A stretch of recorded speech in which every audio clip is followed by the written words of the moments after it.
this week turns out to be actually a great time to be talking about what we're doing because of the three very significant events that happened this week. The first one, of course, is the Facebook IPO.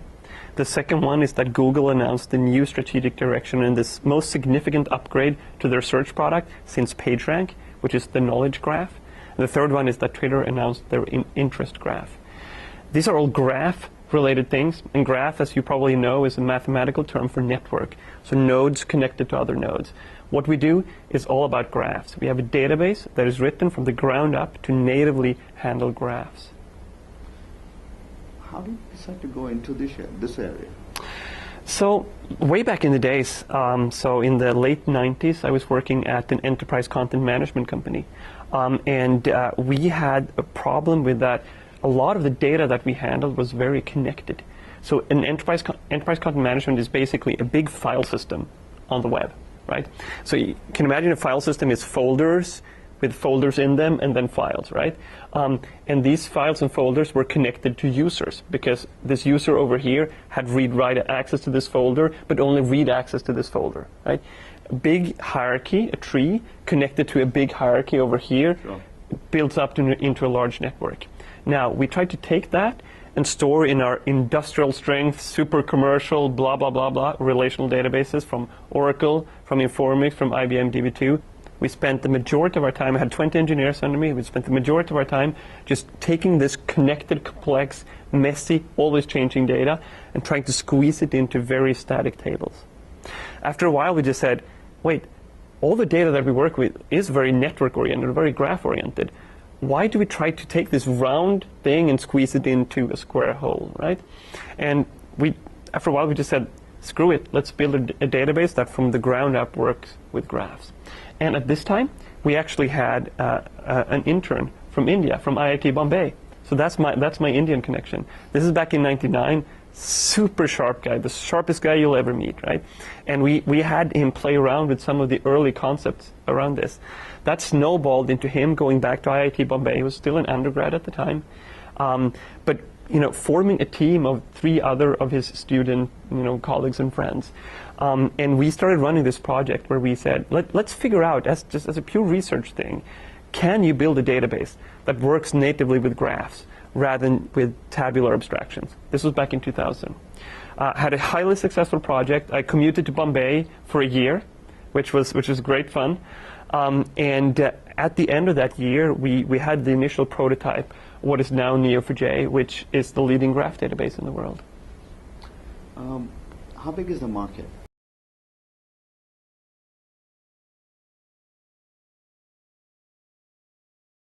That's always an interesting question, right? So when you, as an entrepreneur, tackle an established market, you know how big the market is. If you're commoditizing an established market, for example, my friend Martin Mickes, he was the CEO of MySQL, which is another Swedish-based open source database.